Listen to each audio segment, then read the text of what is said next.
JEE advanced 2025లో top 10లో ర్యాంకులు సాధించిన విజేత ఎప్పుడూ నారాయణే.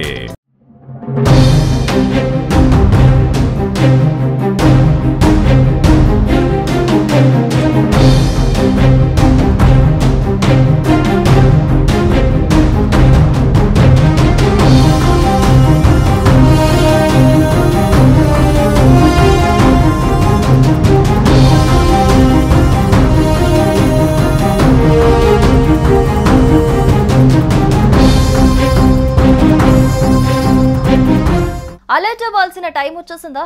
కరోనా మహమ్మారి మరోసారి పంజా విసిరేందుకు సిద్ధమవుతోందా? తెలుగు రాష్ట్రాల్లో కరోనా కేసుల స్పీడ్ చూస్తుంటే అవుననే సమాధానం వినిపిస్తోంది. దేశంలో కోవిడ్ కేసులు భయాందోళన కలిగిస్తున్నాయి. రోజు రోజుకు కేసులు పెరిగిపోతున్నాయి. దీంతో ప్రజల్లో మరోసారి భయాందోళన నెలకొంది. కోవిడ్ కేసులు ఉధృతంగా పెరుగుతున్న నేపథ్యంలో కేంద్రం అప్రమత్తమైంది. దేశవ్యాప్తంగా అన్ని రాష్ట్రాల్లో కోవిడ్ మాక్ డ్రిల్ నిర్వహించాలని నిర్ణయం తీసుకుంది. కేంద్ర ఆరోగ్య మంత్రిత్వ శాఖ రాష్ట్రాలలోని ఆసుపత్రులను సంసిద్ధం చేస్తోంది. దేశంలో నెమ్మదిగా మొదలైన కేసులు ఆ సంఖ్య 5,000కు చేరువలోకి వచ్చేసింది. ప్రస్తుతం దేశవ్యాప్తంగా 4,866 కేసులు ఉన్నట్లుగా ఆరోగ్య మరియు కుటుంబ సంక్షేమ మంత్రిత్వ శాఖ తెలిపింది. గత 24 గంటల్లో 7 మరణాలు సంభవించాయని ఆరోగ్య మరియు కుటుంబ సంక్షేమ మంత్రిత్వ శాఖ తెలిపింది.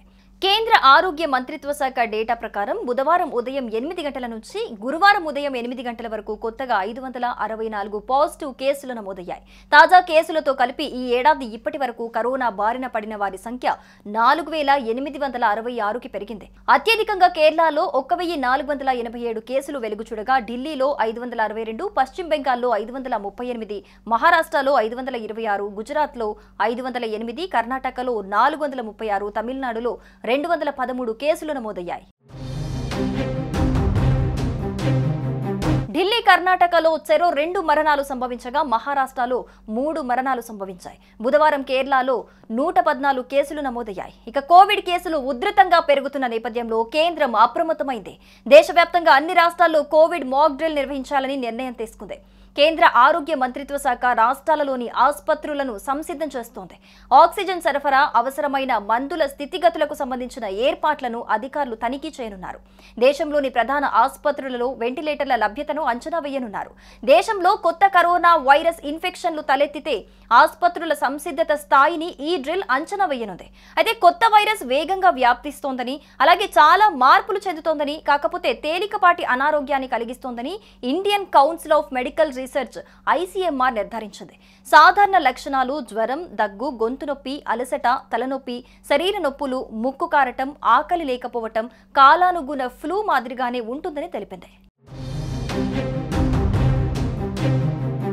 ఆంధ్రప్రదేశ్లోని అనంతపురం జిల్లాలో తాజాగా ఒక కరోనా పాజిటివ్ కేసు నమోదైంది.